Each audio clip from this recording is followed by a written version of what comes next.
कुन्साङ काकाका कथा। कुन्साङ काकाका कथा।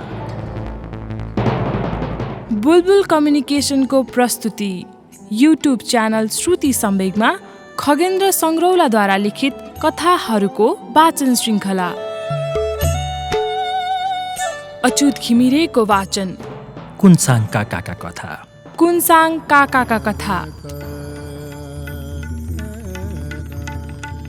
प्रस्तुत छ खगेन्द्र सङ्ग्रौलाको कथा। शीर्षक खरानी मुनिको आगो।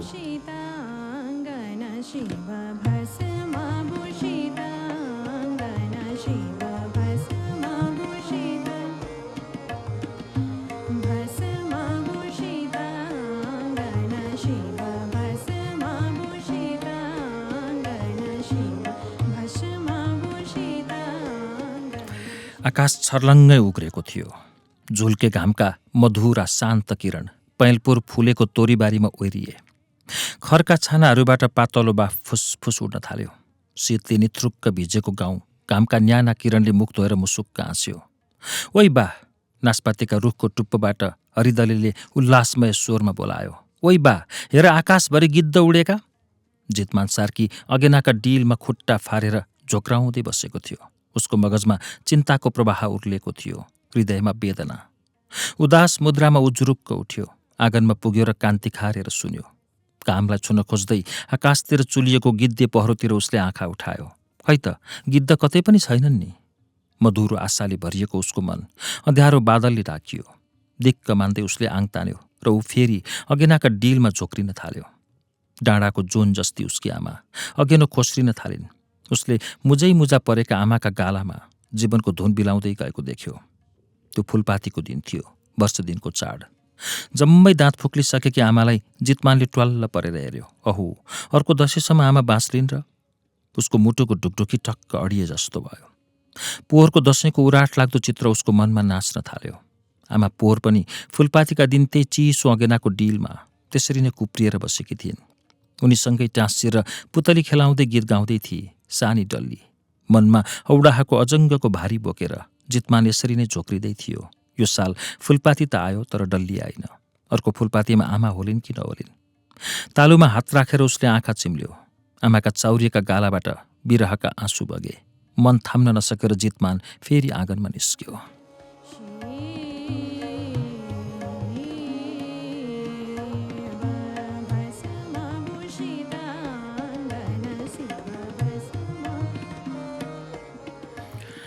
पैलपुर तोरीबारीतिर फर्केर जितमानले मैलो दौराको फेरले आँसु पुछ्यो। पोहोर पनि बारीमा यसरी नै ढकमक्क तोरी फुलेको थियो, तर तोरीबारीभन्दा उज्याली त उसकी डल्ली पो थिए। आफ्नो तोरीबारी नभए पनि जितमानले छोरीका मायालु गालामा तोरीबारीको सौन्दर्य देखेको थियो। अहिले घरमुनि जितमानको तोरीबारी छैन र काखमाथि उसकी डल्ली छैन। सुस्केर हाल्दै उसले दुवै हातले आँखा छोप्यो। ओइ बा, हावा चाहिँ हुर्रिएर आएर हरिदलीले बाबुको कम्मरमा अङ्गालो मार्यो। टारघरे मुखियाको पाङ्ग्रे गोरु मरेछ बा। बाबुको पेटमा मुख जोतेर फुरुङ्ग पर्दै उसले भन्यो। बाबुले छोराको कपाल मुसार्यो। छोराले बाबुको अनुहारतिर आशालु आँखा उठायो। कसले भन्यो तँलाई? छेउ गरे गान्टेले। हो बा, साँच्चै हो। नपत्याए हेर न, आकाशभरि गिद्ध घुमेका। जितमान सिकुवामा बस्यो र जुत्ता रङ्गाउन थाल्यो। टारघरे मुखियाको अनुहार टल्किँदै गएका जुत्तामा उत्रिँदै गयो। जुत्तामा थुक लगायो र मुन्टो हल्लाउँदै उसले बुरुस दल्यो। रङ्ग्याइसकेपछि आँखैनेर जुत्ता उठाएर बडो आनन्दसँग उसले निहाल्यो। जुत्ता कति काला, कति चिल्ला, कति बान्की परेका। जुत्ता देखेर मुखियाका आँखा कसो नलोभिएलान्। जुत्ताको टलकमा मुखियाको अनुहार हेर्दै ऊ फिस्सा हाँस्यो।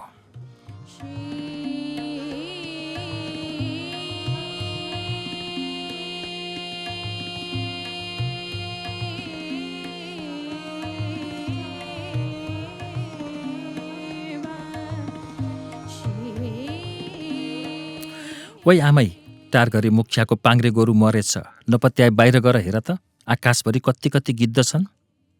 पुरानो कपडाले जितमानले जुत्ता बेर्यो अनि डोकामा जुत्ता हालेर हिँड्यो। बाख्रेको चुलबुले पाठो चाहिँ बुरुक बुरुक उफ्रिँदै छोरो पछि लाग्यो। गिद्धे पहराबाट कतिविधि गिद्ध बेग हान्दै टारघरे मुखियाका घरतिर ओइरिन लागेछन्। गोरु मरेको त साँच्चै हो रहेछ। ओइ बा, जुत्ता कहाँ लाने? मुखियालाई बक्साउन। जितमानको स्वर पीरले भिजेको थियो। झिमिक्क ननिदाई ऊ रातभरि छटपटाइरह्यो। राता भएका थिए उसका आँखा र खिन्न भएको थियो उसको मन। कसरी रिझाउने होला टारगरी मुखियालाई। उसका डेग चलेनन्। मुखियाका घोप्टे जुङ्गा सम्झेर ऊ डरायो, छातीमा हात राख्यो र छोराको पहेँलो अनुहार व्यथित नजरले हेऱ्यो। बित्थामा आएको यो पापी दशैं। गरिबका छातीमा आँसुको मूल फुटाइदिन।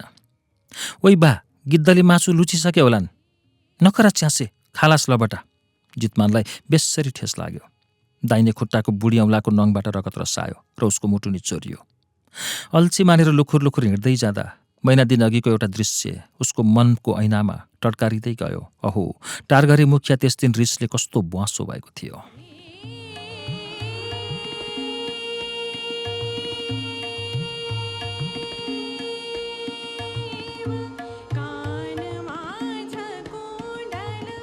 बेइमान गन्दे, मुखियाका वचन उसका कानमा बुनबुनाए।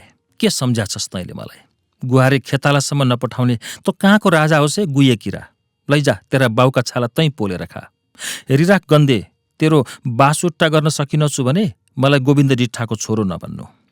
जुत्ता भेटी लिएर मुखियालाई बक्साउन गएको जितमानले मुन्टो निहुराएर बिन्ती चढाएको थियो।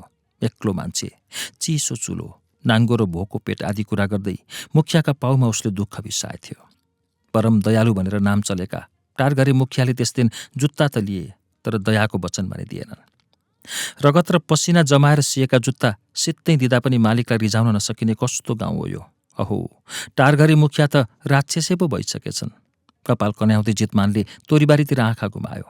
तोरीबारीको आँखै टिप्ने सुन्दर दृश्य, हल्का सुगन्ध, ढकमक्क फुलेको फूल चाहिँ घामका सफा शान्त र न्याना किरणहरूले सिँगारिएको छ त्यो गाउँ। तर यी जम्मै चिजमा जीवनको उल्लास खै कहाँ छ, अनि खै कहाँ छ जीवनको इन्साफ। बत्बत्ती पोल्ने उजाड मरुभूमिमा पिल्सिँदै पानी खोज्न हिँडेको अभागी यात्री जस्तै भयो जितमान सार्की। ओइ बा, गिद्धले मासु खाइसके होलान्, लौ न चाँडो कुद। चुप, मेरा मनको औडाहा त बुझ्दैनस् लाटा। कुटमिराको रुखमिनतिर पाङ्ग्रे गोरु लम्पसार परेको रहेछ। आँखामा आशाका धमिला फुल फुलाउँदै जितमानले गोरुको भुँडी छाम्यो। भुँडी ढाडिएर दमाहा भइसकेछ। लामो जिब्रो भुइँमा जोतेर पाङ्ग्रे भएछ। मुखमा स्याउ स्याउ किरा परेका रहेछन्। सिनुबाट उठेको हरकले हरिदलेको नाकलाई गिज्यायो। नजिकैको ओखरको रुखमा बसेका आहारिसे गिद्धलाई देखेर हरिदलेलाई झोंक चल्यो।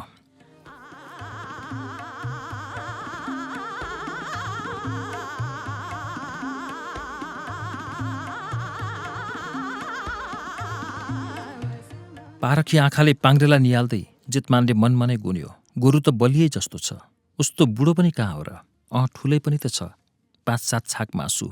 जुत्ता कति जोर होलान्? 4, 5, 6, 7। उसले अन्दाज गर्न सकेन। ओइ बा, किराले मासु खाइसके, लौ न यताबाट काट्न थाल। चुप्लाक, पुड्के मोरा, मुखियाले देखे भने तेरै मासु लुच्लान्। बाबुका दौराको फेर समातेर हरिदलेले असहाय आँखाले उसलाई टुलु टुलु हेऱ्यो। एउटा हरियो झिँगो बेग हान्दै आएर उसको निधारमा ठोक्कियो। जितमानले छोराको निधार सुमसुमायो। छोरो बाबुका तिघ्रामा टाँसियो। मुखियाका घर पछाडि तल्लो सुरमा पुगेर अन्ड्योलमा परेको जितमान ठिङ्ग उभियो। रिसले आगो भएका मुखियाका सामुन्ने कसरी मुख देखाउने? गुत्त फुलेर घोप्टे जुङ्गा मुसार्दै बाघ झैँ गर्जे भने जितमानले छोराको हात च्याप्प समात्यो। के बो बा, मलाई कत्रो पिर छ त सिँगानेलाई के थाहा? मुखियाका आँगनबाट आएको खलबली जितमानका कानमा गन्क्यो। खसी काट्न लाग्या होलान्। उसले लक्काट्यो। एकमन त गाली खानु पर्ला भन्ने डरले मुखियाका अगाडि मुखै नदेखाउँ जस्तो पनि लाग्यो उसलाई। छोरो मासु लिएर आउला भनेर बाटो हेर्दै अगेनाका डिलमा आमा झोक्राइरहेकी होलिन्। पोहोरको दशैं अनि त्यसपछिको अनिकाल, यसपालिको दशैं अनि आगोको दशैं, जितमानको सोचाइ छरपष्ट भयो।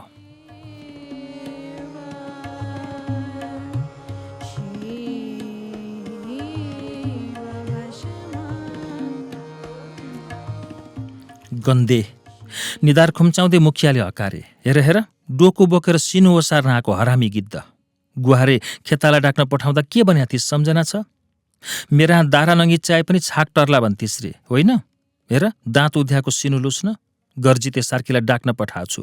तँलाई घिचाउनुभन्दा त गिद्धलाई छाडिदिनु जाति, त्यस सीमा निमक हराम छुसी। मुखियाले घोप्टा जुङ्गा मुसारे, गाला राता पार्दै हात मले, अनि आँगन वरिपरि एक फन्को मारे। आबाभरि दिल्लगीका स्वरहरू गुन्जे। जितमानले डोको बिसायो र त्यहाँका भद्र बलादमीहरूलाई सर्लक्क हेऱ्यो। सबैका अनुहार प्रसन्न थिए, आँखा चम्किला र ओठ रसिला थिए। जितमानले कर्के आँखाले मुखियालाई सोक्क हेऱ्यो र डोकाको पिँधबाट झुम्राले बेरेका चिल्ला काला जुत्ता निकाल्यो। जुत्ताका कानमा माटाको सानो दाग लागेछ। उसले दौराको फेरले दाग पुछ्यो। बुढामाथि बसेका मुखियातिर उसले पाइला बढाउन खोज्यो। तर उसका गोडा बिलाए जस्ता भए। मुखियाको माथिल्लो ओठमा एउटा तरङ्ग दगुर्यो र घोप्टा जुगा हल्लिए। जितमानलाई लाग्यो जुगा जस्तै मुखियाको हृदय पनि घोप्टै पो छ कि। ए, जुत्ता लिएर पो आएछ गन्दे। घोप्टा जुगा मुनि मुस्कान लुकाउन खोज्दै मुखियाले भने, जाति गरिस् तर सिनु भने यसपालि पाउँदैनस्, कुरो बुझ।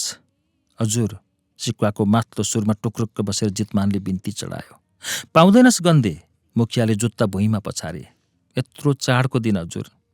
जुत्ता टिपेर मुखियाका अगाडि राखिदिँदै हात जोडेर जितमानले भन्यो, बुढी आमा, नाबालक छोराछोरी, चाडबाडमा नहुनेलाई पनि रहरै लाग्दो रहेछ हजुर। निराश आँखाले मालिकलाई हेर्दै जितमानले उसका घोप्टा जुगामुनिबाट निस्कने जवाफको प्रतीक्षा गर्यो। नाथे, एक जोर जुत्तामा जात फाल्ने के देखाछस् तैँले मलाई? चाडबाड सबैको एकै हो मालिक। अझ ढिपी गर्छ गन्दे। ज्यान सबैको एकै हो हजुर। जा गन्दे गइहाल।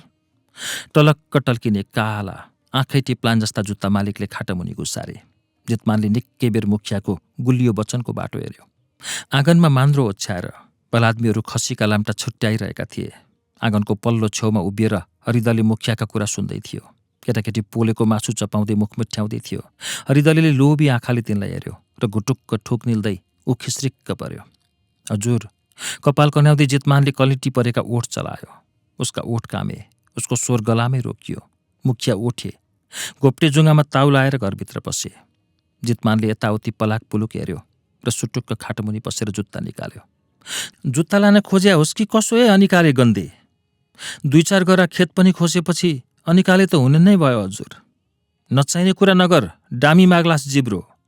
मलाई थाहा छ चाहिने र नचाहिने कुरो। कुरो साँचो हो। अनिकालमा खाएको एक मुरी कोदाको ब्याज, ब्याजको ब्याज, ब्याजको ब्याजको पनि ब्याज पट्याएर मुखियाले जितमानको पाथी 5-1 बिउ लाग्ने खेत चप्काएको कुरा साँचो हो। अनिकालले प्याक प्याक मुख बाका बेला खाएको कोदो बिर्सिस गन्दे? जितमानका नसा नसामा क्रोधका तरङ्गहरू दगुरे। मूर्ति झैँ ठिङ्ग उभिएर उसले मालिकलाई पुलुक्क हेऱ्यो। अनिकाला कोदो नदिया भए त उहिले जिब्रो टोक्थिस्, फुटानी गर्छ सहिले। दया गरेर खेत खाइदिएर त हो मेरी डल्लीको ज्यान गएको। मुखियाका घर पछाडि पुगेर दारा किर्दै जितमानले भन्यो अनि ऊ ओह्रालो लाग्यो। ओइ बा, गिद्ध ओइरिसके। बाबु आउन लागेको देखेर हरिदले करायो। तल टाँकीको रुखमुनतिर पुगेपछि मुखियाले जितमानलाई डाके। सुनेको नसुने गरेर ऊ लुखुर लुखुर ओह्रालो झर्यो।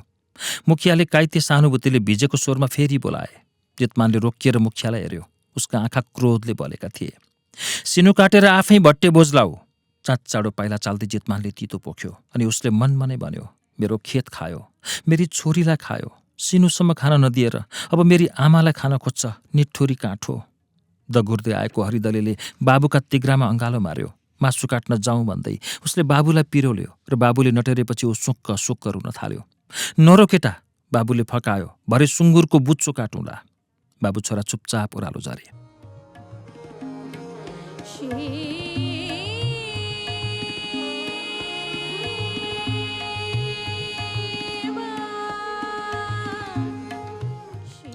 भुते खोलानेर पुगेपछि जितमान एकाएक उभियो।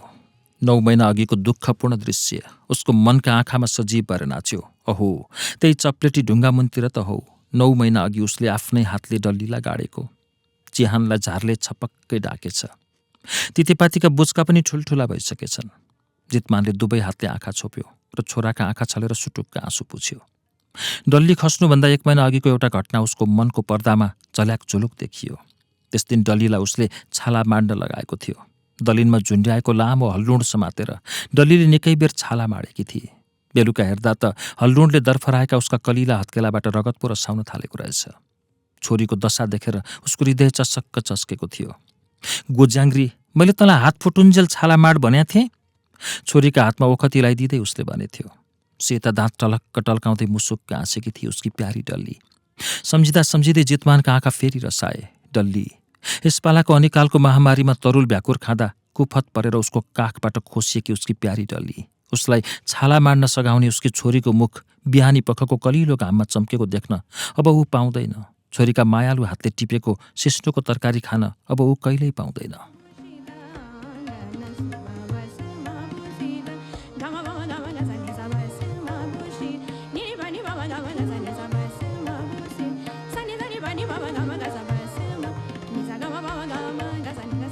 गरिब मारा काठा, रिसले आगो भएर दारा किर्दै उसले सराप्यो। मेरो खेत खोसेर मेरी मायालु छोरीलाई तैँले अकालमै मारिस। ओइ बा, चाँडो आऊ न बुचो काट्न। परको चुच्चे ढुङ्गोमाथि चढेर हरिदलेले बोलायो। जितमान जसङ्ग भयो। गहिरो निद्राबाट झ्याट्ट बिउजे जस्तो लाग्यो उसलाई। तत्तेरिका, आधा दिन पो भइसकेछ। दुवै हातले छाती थिच्दै ऊ अगाडि बढ्यो। लुगाफाटा हाल्न साँचेको बुचो अब उसले मार्नै पर्ने भयो। डाँडामाथिको घामका पहेँला किरण तोरीबारीमा खनिँदा सुनौलो ज्योति आँखै लठ्याउने गरी चम्किँदै थियो। जितमानले सिकुवाको डिलमा बसेर छोराले कुपु कुपु मासु खाएको टुलु टुलु हेऱ्यो। हरिदलेका आँखा डल्लीका जस्तै सफा, शान्त र चम्किला थिए। अरे, ऊ बाँचिरहेकी भए आज कति रमाउँथी। घर कति उज्यालो हुन्थ्यो। घाम डुल्न लागेको क्षितिजतिर फर्केर जितमान एकछिन टोलायो। मुखियाका गुरुको भन्दा हाम्रै बुच्चाको मासु मिठो, होइन त बा? बो त्यस ज्यानमाराको नाम मलाई नसम्झा। कोमल, शान्त र सुन्दर किरण तोरीबारी भरि छरेर घामले जितमानलाई साँझको सलामी दियो। बुलबुल कम्युनिकेसनको युट्युब च्यानलमा अहिले तपाईँले सुन्नुभयो खगेन्द्र सङ्ग्रौलाको कथा। शीर्षक थियो खरानी मुनिको आगो। कुनसाङ काकाका कथा श्रृङ्खलामा आजको कथा वाचन कस्तो लाग्यो? खगेन्द्र सङ्ग्रौलाको अरू कथा सुन्नको लागि यसै च्यानलको प्लेलिस्टमा जानुहोला। कथा उपन्यास सुनिरहनका लागि सब्स्क्राइब गर्नुहोस् बुलबुल कम्युनिकेसन।